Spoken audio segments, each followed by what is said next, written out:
Good morning, everyone. Boker Tov. Arnold Schwarzenegger, the military general who fought during 9/11, when he talked about Saddam Hussein and eliminating him, he said, it's not our job to judge the terrorists. That's God's job. He says, our job is to arrange the meeting. There have been a lot of meetings being arranged by Israel between terrorists and God in the last few weeks. In this week's Torah portion, we read about the war that the Jewish people led against Midian. Midian were those who sought the destruction of the Jewish people. They were the modern-day Hamas, or Hezbollah, or Iran. And God says, fight a war of vengeance against Midian. And the Torah says, Nekom Nikmat Hashem, it's the vengeance of God, not the vengeance of the Jewish people. Because those who seek the destruction of the Jewish people, God forbid, are waging war against God. Because after all, these terrorists, they don't know me, they don't know you personally, but yet they seek your destruction. Why would someone who doesn't even know who you are want you, God forbid, to be eliminated? Because of who you are as a Jew and what you represent as God's chosen people. And therefore it is a war against God. And right after in the story of the war, it says the Jewish people came back with spoils of the war. And Elazar HaKohen teaches the Jewish people the laws of koshering utensils.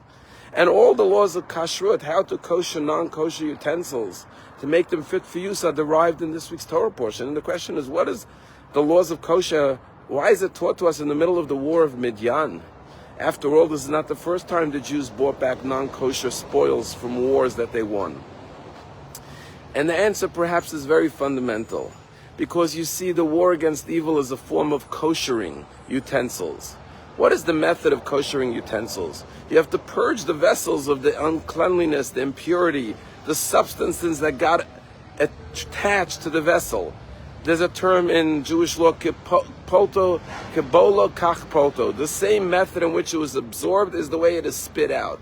Meaning, as Reb Nachman of Breslov said, if you believe you could do harm, that you could destroy, you must also believe you could create, that you can build. If you believe that you can absorb negativity, you must also believe that you are able to reject and eject that negative substances that you have absorbed. And there's a type of evil in this world that all we have to do is spit it out, like kashrut. We have to cleanse ourselves from these negative substances that have become attached to us. But then there are certain vessels that are porous, that you cannot kosher. Why can't you kosher them? Because once they become so deeply attached to the vessel, they can no longer be removed from it. And that's what the message of kashrut is, that there are certain evils in this world that cannot be cleansed.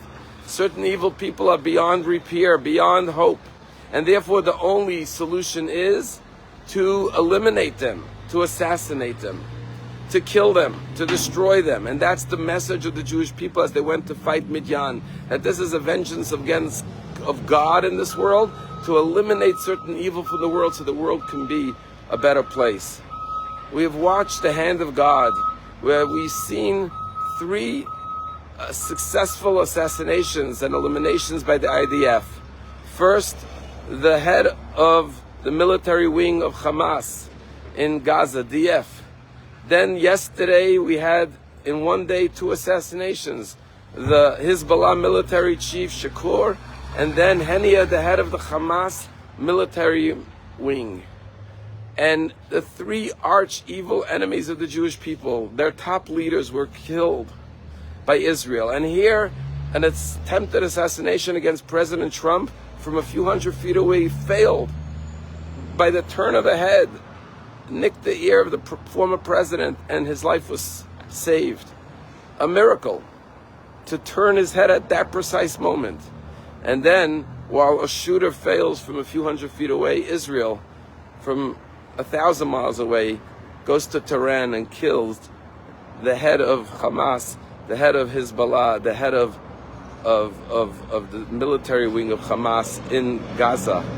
This is the hand of Hashem. Hell is becoming a very crowded place up there. But as King Solomon wrote in the book of Proverbs, chapter 10, verse 11, Ba'avod Rishaim Rina, When the wicked perish, there is rejoicing. Not rejoicing that they are dead, but rejoicing that the world is a better place because they are no longer here. And let the message go to all evildoers that they will meet the same fate as these evildoers. There's a story told about a certain country. There was a wicked king who always persecuted the Jews. And one day he called the chief rabbi to his king, to his palace, and he said, I heard you could predict the future. And he said, I want you to tell me when is the day I'm going to die. The rabbi said, I can't really predict the future. I can't tell you the day you're going to die, but all I could tell you is that you're going to die on a great Jewish holiday. And the king said, really, which Jewish holiday am I going to die on? And the rabbi said, well, whatever day you die is going to be a great Jewish holiday. We have great Jewish holidays for the day that Haman was destroyed and Pharaoh was destroyed, and Antiochus in the story of Hanukkah. Each one of these assassinations is worthy of a holiday. Let us be grateful to God, and may this be only the beginning of the complete destruction and elimination of all the wicked and evildoers in this world. And may the world learn to live finally with one another, with peace and in love. Have a wonderful day.